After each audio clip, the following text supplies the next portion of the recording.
Hey, I'm your host, Dr. Desiree Cassell. I'm an orthopedic and pelvic floor physical therapist specializing in women's health, aka pelvic floor. I'm a wife, mom of 3, foodie, lover of all things movement and nature, and I'm super passionate about educating, empowering, and supporting other women like you to find and maintain balance throughout all aspects of their lives, without pain, pressure, or peeing their pants. And this is the Balanced Momtality Podcast, where we will talk about all things pelvic floor, your core, and optimizing your pregnancy, birth, and postpartum recovery, providing you with the knowledge and tools so that you can feel like the strong, playful, and happy mom that you and your family deserve. Now let's get you out of those pads and back to loving movement. Fill up your water, pop in those AirPods, roll out your mat, and let's connect.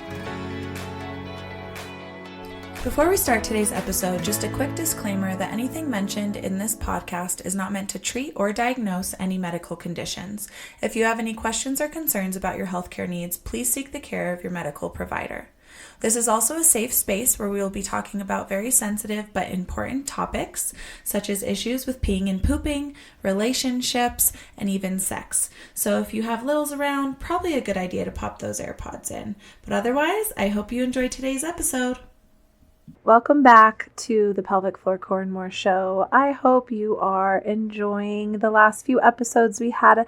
They were just fun for me. You know, sometimes we just got to do some fun things and not just keep it all clinical and serious over here. So I hope you enjoyed them because we dove into falling into fitness, how to really get back into movement safely in a way that feels good for your body and doesn't feel like a push or a hustle, especially when the season just doesn't call for it. But we also don't need to sabotage our goals. So that episode really gave us a good outline for how to stay active and healthy as we go into the holiday season. And then we also just talked about my favorite fall things that are so fun this season, which I have to just give a little add-on because somehow I forgot raking the leaves and jumping in leaf piles. How did I forget that? There were a couple things afterwards that I was like, what? How did I forget? Or that I was last minute throwing in, right? Like I think I last minute threw in green chili, which is number 1. But yeah, so raking in the leaves, jumping in leaf piles, eating fire roasted green chili. My favorite things to do in the fall. And I am just getting off a fall break with my kiddos where we did have a lot of fun doing a lot of those things that I mentioned in the episode last week. So go check it out if you haven't, if you want a little bit of inspiration for the season and stay motivated and on track. They are there for you. But today, we are jumping back into the clinical side of things and bringing some awareness to the kinetic chain. Because if you've ever been told just strengthen your core for back pain, leaking, or pelvic floor issues, it's not quite it. We need to have a little chat. And don't get me wrong, I love the core, obviously, right? Pelvic floor, core, and more. I am a core and pelvic floor specialist. I love the core. This is no shame on the core, but the core can't do it all, right? And yet we expect it to without even training it. So that's a whole other topic. But this is just to say that yes, our core is a solid foundation, or it needs to be, for everything else to work well off of it, right? For the extremities, whether it's the legs and the feet, or the arms and the hands, or even your head and neck, right? This trunk space needs to be stable for forces to be transmitted effectively. But with that being said, a lot of us are doing these big moves like squats or lunges or bench press or running or whatever it is, and not necessarily strengthening our core and ignoring how it should actually function. And that is why we're having a lot of aches and pains. But there are a lot of cases on the flip side where the core might not be the problem. Yeah, there might be some things that we find, right? Like maybe you are leaking. Maybe there is tension in your pelvic floor. Maybe you've got weakness through the abdominal wall. And we think, okay, yep, there's some things going on in this core space that we definitely need to work on. Let's get right to it, right? right? We start with the breath work. We're rebalancing things. We're starting to brace and stabilize and learn how to share that force and engagement properly for good pressure management. We're getting that system to work together well, but you're still leaking. You're still having back pain. Yeah, it's better, but we haven't quite hit the nail on the head, right? We haven't found that root cause, or it would be gone. You wouldn't be leaking anymore. You wouldn't have back pain anymore. And so I want to just bring this episode to your forefront. Make sure you're thinking about that whole kinetic chain. And I have done episodes on the whole body connection before, but this one's going to be a little different in how we think about it in that full body connection, and also just to get you thinking about it, right? Because just a quick little story for you guys. I had this patient, and I love my job. The body is a puzzle, right? And I hope you guys recognize that just because I'm a core specialist doesn't mean I know every single thing that's wrong with your body right away. It's a puzzle. And yes, I know a lot of the patterns and common puzzle pieces that we are missing many times, but not always. And it can be so fun to try and figure out this puzzle. It can also be a little frustrating and a little slower than we want, even for me, I'll admit that. But it is so cool when we can really see how all of those pieces are interconnecting and what we're missing. And when it finally clicks in place and everything works together, it's just so cool. Because I did have this patient. She was in her 60s. She came to me with really bad tailbone pain, and she couldn't sit. She wasn't even sleeping in her recliner. She was just having a really hard time. And she was like, please help me. I am desperate. I am so uncomfortable. I can't even sit. Please help. I want you to get this pain to go away. And, I hate to say it, but that's like the last thing any therapist wants to hear, right? It's like, oh, that's a lot of pressure. And also this is the first session, which means we're kind of assessing things and not necessarily doing a ton of treatment, but oh man, if I don't calm this pain down today, she's probably not coming back, right? Like I was like, oh, and then I had to just be like, nope, all right, we're still going to start at the basics, right? And we just started with the breath work, and even she was super skeptical, right? Like, okay, but really, I want this pain to go away, and you're telling me to breathe. Like, that's not going to be it. But I love this patient. She's one of my most consistent. I've been seeing her for years, and not because we're dealing with the same thing. No, we're dealing with all the other things that have kind of popped up throughout her life, and this puzzle piece that I'm going to be telling you about. But with that to say, like, she's the sweetest, and I love how committed she is to learning about her body, because that's the thing. She's in her 60s and feeling so disconnected, and then frustrated that she's just now trying to connect to herself and figure it out. And so she always was asking questions, right? Like, well, why are we doing this? And I love that, because we need to know, we need to understand why we're doing the thing, or else we're probably not going to do it, right? Like, you might do it a little bit here and there, but unless we really know the benefit and how important it is, we're probably not going to. And so anyways, with that being said, we didn't get through a lot in that first session. I kid you not. I didn't even do an internal assessment. We really had just gone over the breath work. I did check her pelvic alignment. I was able to identify that she had a little bit of tension, even externally. I could tell she had some tension in her back of her pelvic floor. So I gave her some guided breathwork exercises. I encouraged her that even if she didn't get much relief today, it would be better. But thankfully, this woman came back so grateful because her pain had drastically decreased and we were on the right track. And yes, that was so amazing. I was so exciting. She had gotten bought in, right? And we worked with each other pretty consistently for quite a while before we really got all of it to dissipate. But guess what happened when it dissipated, right? So we got her tailbone pain to calm down and go away, and she was fully sleeping in her bed again. After just a few months, we really got her back to feeling comfortable, no tailbone pain, right? Her walks were still pretty comfortable, but a little testy if she did too much. But then she was getting frustrated because, oh man, this mid-back pain is starting to show up, and she hasn't had that in years. So now we start working on this mid-back pain. We do all these other strengthening and mobility mobility moves and soft tissue work for her mid-back. The mid-back pain's feeling so much better. Tailbone pain is still feeling good. But gosh dang it, now I'm having this neck pain and I'm getting so worried because this neck pain was something that was debilitating to me for so long, and I finally got it to go away a few years ago, and I really don't want it to come back.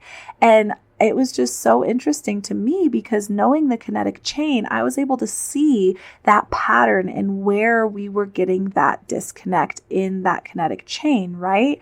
Because yes, we worked on her tailbone and that low back and we got her pelvis strong and stable, but that shifted the forces of where her back was extending through her day because she was getting so much extension at her L5S1 and she was just shoving her hips forward as well. So it was taking extension out of her upper back. So when we shifted her pelvis and we started watching her posture and her strengthening, it made that extension force move back up to her mid-back, which was why she had that pain a year or two before. So we worked that guy out and it shoved the forces now up to her neck because her neck was doing a severe forward head, but because she had changed her posture and it helped her neck pain, that's where we start to see that puzzle unravel. So it wasn't until we got her neck pain gone that so much of her symptoms just melted away. And yes, she still has flares every once in a while, just like we all do, because that's life. But it was so cool to see this timeline and this puzzle play out and actually see oh, that makes sense because we just shifted the forces here. And if that can't manage it, it's going to show up like this. And now, oh, that pushed it over here, right? And then you get to really see how cool and connected the body is. And this is how I work. The body is an interconnected system. It's not separate parts. And I'm so passionate about that, right? Whether it's working at the feet and working on plantar fasciitis to help with your leaking or even your jaw pain, right? It's all connected. But I'm getting sidetracked. Let's dive back into more why it's connected. What is this kinetic chain? And it is just the series of our skeleton, right? The joints, the bones, but also the muscles, the tendons, the fascia, and the connective tissue that surround those muscles and our compartments in our system that create one body, and it works together. It's not just one bone is moving and one muscle is moving. That's going to yank on the connective tissue. It's going to yank on the fascia. It's going to move nerves. And if things are sticky or stiff, then they don't move well. They don't glide well. And so we start to see these compensations or breakdowns of patterns when another area overworks or gets tight or weak, and then it just gets worse and worse. And so, like I said, right, with my other patient, if she was limited in thoracic mobility, so after we worked on her tailbone pain, we started to see mid-back pain, but she was also limited in her neck strength and mobility, so that's where the forces went. And especially with limited thoracic mobility, this affects your breath work, which then affects your core and pressure issues. That thoracic mobility is crucial for the rest of the core system to work. That's where the diaphragm connects, right? It connects underneath our rib cage and to our mid-low back space. And that's why a lot of people tend to get pain back there. It's near where your psoas hip flexors connect, right near that diaphragm and thoracic lumbar junction. It is a pretty integrated space in our body, and yet we don't give it the time and attention it needs. It needs mobility, it needs breath work, and it needs stability. And we got to make sure that those hip flexors aren't too tight, right? Although that's a whole other topic because tight hip flexors usually also mean that they're weak or the core is weak. It doesn't always mean they're tight, and we do tend to overstretch them, but that is a topic for another day. The other thing that we can see is foot instability. If we have foot instability or even really stiff feet, that changes where those shock and forces are going up the chain. So we can see definitely knee and hip issues, but this can affect our balance, our pelvic alignment, and cause leaking if we're not absorbing those shocks and forces coming up from the ground. The core is just a part of that chain. It is a very important part, but it is just a part nonetheless, and we need to make sure all the parts are working together. So here are just some common problems when the rest of the chain is ignored.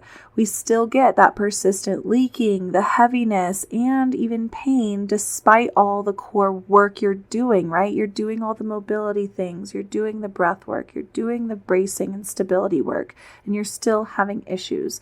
That's a sign we're missing something else, either above or below. The other thing is just constant tightness, right? Or what we call hypertension, hypertonicity. This is just elevated tone or overactivation in muscles. That means that the nervous system is guarded. It's not feeling stable. It's not feeling balanced. Something is missing. And if you're working really hard with all those stability moves and breathwork moves, your core should not be stiff and overactive. And if your pelvic floor is staying really tight, or your back is staying really tight, or even your diaphragm is staying really tight, it could be your thorax and ribs are stiff. It could be your feet and they're not helping and they're creating a really tight hip and therefore tight pelvic floor. Another thing could be really tight shoulders and neck, right? Or back pain that doesn't go away. Because again, it's not just about our pelvic floor and core space. Maybe your core symptoms are better, right? Those quote unquote core symptoms. So we're thinking the back pain, maybe the low back pain we're going to specify, leaking, pelvic pain, pressure, right? Diastasis, these core spaces, maybe all of that is working well, but maybe your upper back is still not feeling great, or your shoulder or your neck or your hips.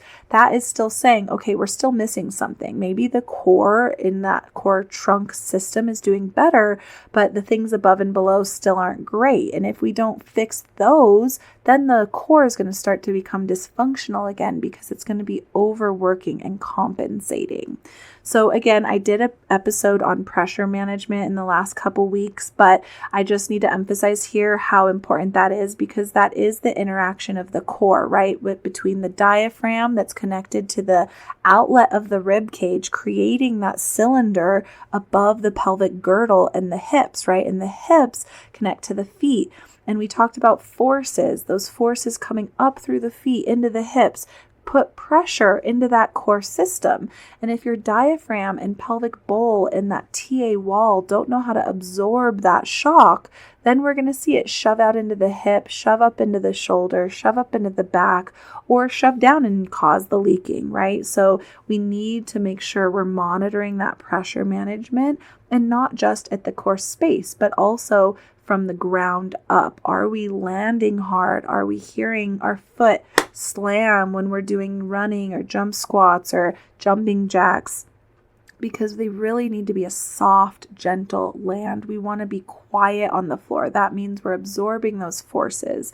We want our knees to land with a little bit of flexion and not super stiff, right? You want to sink into that landing, making sure they're in alignment while you're also exhaling on impact so that those forces coming up are coming up and out of your body. This is how we transmit those forces and pressure throughout that whole kinetic chain. But think about it, right? If one link in a chain is stiff, the whole thing moves weird. It tends to create more movement in one space. So there's a lot of hypermobility in the joints around stiff joints. So while we need to work on mobilizing the stiff joints, we also have to work on stabilizing the hypermobile ones, or else those stiff ones are probably going to tighten again to try and create that stability. It's all about balance. But here are just some practical and tangible tips, because this is what I know you're here for. Again, I've mentioned it already, but start with breath work and add a little bit of rib mobility. This makes sure that that diaphragm is moving, it's not stuck in a stiff rib cage, and that we're transferring those forces directly down to the pelvic floor and getting that pressure management. Because if the diaphragm and the rib cage is stuck, the whole chain is going to suffer. We also really want to focus on pelvic and rib mobility. So things like pelvic tilts, cat-cow, child's pose, that can really help to open up that space. I love moves that get into hip movement, like a side-sitting 90-90 pose or a deer pose where one leg is in internal rotation and one leg is in external rotation, but also moves like pigeon can get into some tight hips and can feel really great. And making sure your feet are mobile and strong. So thinking about things like rolling your foot on a lacrosse ball to open up the foot, but also thinking about engaging your arch, widening your toes, making sure you're not just leaving your feet crammed and inactive inside tight shoes. So adding in a little bit of barefoot work to make sure the feet are mobile and also connecting while your knees are in alignment, right? So as I connect the kinetic chain, is say I move through a deadlift or a squat, I start at my feet. I widen my toes, make sure my tripod is engaged through the foot. Again, big toe, little toe, and heel. You want to feel the weight right in front of your ankle, right in the middle of that arch. Then those knees should be in alignment. They're not caving in and they're not bowing out. And to help do that, we're engaging the arch in our foot and engaging our glutes because that's going to share the load between the hips and the feet. Now we're going to engage our brace and that core space and stack the rib cage over the pelvic girdle. We're going to pull the shoulders down and back to lock in the stability above. And then we're going to add a little chin tuck to align the head over that entire spine.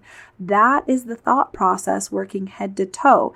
And then you want to think, okay, how am I breathing through this movement to help those forces and pressure management happen effectively? And this sounds complicated, but it's really not. Once you get in your body, you can do it really quickly. Initially, it does take that time and that connection and starting to see, why am I not connecting? Maybe there's stiffness here. Maybe there's tightness in the muscles. Maybe I need to stretch a joint, right? Maybe I just need to look at it in the mirror and make sure I'm doing the right things. Or maybe you need to come over and reach out and do a coaching call with me. And I do these virtually and I can see you. We can look at that alignment. We can watch the bracing. We can make sure you're getting that whole body connection and really getting to the root cause.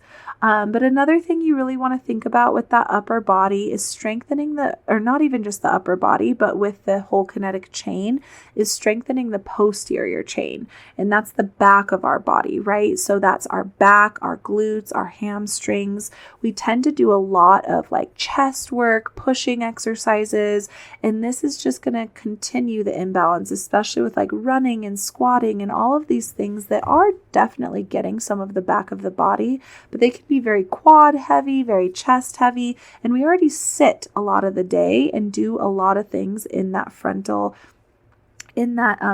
plane, right? So what we want to think about is moving the back of the body, glute bridges, banded deadlifts, rows, get that mid back working. And that will create balance so that we're not super tight in the front. We can do all the chest stretches we want, but if your back is too weak, that chest is just going to stay tight. And not forgetting about the serratus anterior, which is a muscle underneath your scapula or shoulder blade, because that really helps to stabilize the scapula. We want to get scapular stability so that our rib cage doesn't tighten down. So again, thoracic rotation and scapular strength, super helpful. Just remember, you're integrating all of this through your functional movement as well. We're not just focusing on exercises that engage the kinetic chain. The reason we're doing that is so that functionally we can have better coordination. We can have an alignment and breath pattern that's going to help our body and create space and strength in our body, as opposed to creating tension and pain and guarding. And so creating movements like lifting, carrying, pushing, pulling, make them intentional. It's that mind-body connection that most people aren't thinking about, right? They're just going in and gripping and going through the move, but not thinking about what is the goal with this movement? What are we trying to feel? How is my whole kinetic chain showing up? And am I mentally and visualizing the squeeze and engagement of the muscle we're trying to activate? Because that is where that disconnect can start to crumble. Other muscles will say, hey, I'm kind of tight, I'm kind of strong, I'll do it right now. Or maybe it's saying, hey, I'm really tight, there's no way I can do this. Why don't you do it over there, friend? And then your hamstrings take over because your glutes are shut off. So we need to get that connection and also make sure that we have that space and movement in our muscles to even connect, right? And this is where fascial and soft tissue work comes in, and also regulation work, breath work, grounding, nervous system. It helps the whole chain. Because remember, we're not just talking muscles and bones, we're talking fascia, nervous system, nerves, and all of this is so connected, and we need to make sure we're not forgetting about it. Because healing isn't just mechanical, it's energetic and emotional too. So just know you can't heal a system by only focusing on one part. I want you to really start small and get that awareness first, then bring the connection of alignment, and then the stability and activation. And know I'm here for you. Come over and get in a one-on-one coaching call with me, and we can dive into the nitty-gritty of it. Or if you're just wanting some guidance and that decision fatigue taken out, but you kind of have an idea of how to do the things, then join Restore, where I actually teach you how to do the things. It's just a little less hands-on, but you even still get access to me through a DM and a chat there where you can still send me videos and images. It's just more of a group coach setting. But I am here for you either way, and make sure you're staying tuned for the Pelvic Floor Core and More show, because I've got lots of goodies coming out for you. And don't forget that you can join the Fall into Fitness Challenge. I should have mentioned this in the beginning, where I am just showing up. This is mostly for me, and I just want to create a fun space for anyone else that wants accountability through the rest of the year. Trying to stay on track during the holidays can be hard, and accountability can be so helpful. So whether you're over in the Balanced Momtality Wellness and Support group or inside the Pelvic Floor Core and More app, I will be posting my planned movement and health and wellness goals each week, and whoever is the most active over there is going to win a spot in my Restore program come 2026. And if you're already in the Restore program, you're going to win a free 30-minute one-on-one with me. So it's not too late. Hop on over there. I want to see you guys active. Show up in the comments. Let's cheer each other on, and let's make the rest of 2025 a strong, healthy, feel-good year. Well, that's it for today's episode. I hope you enjoyed it as much as I did, and I want to thank you so much for taking the time out of your busy day. I know you've got so many other important things going on, but I hope it was helpful and you leave here with some tools to help you in your healing journey. And I just want to ask you, if you have found this helpful, to please leave a review on iTunes. Scroll down to the bottom of my podcast page and leave that 5-star review so it can help other women see this information. And also, if you want to be a part of my community of amazing women trying to balance all the things, great tips and insight and sharing stories and just motivating each other along the way, feel free to join my Facebook group, The Balanced Momtality Wellness and Support. I hope to see you here next time on the Balanced Momtality Podcast.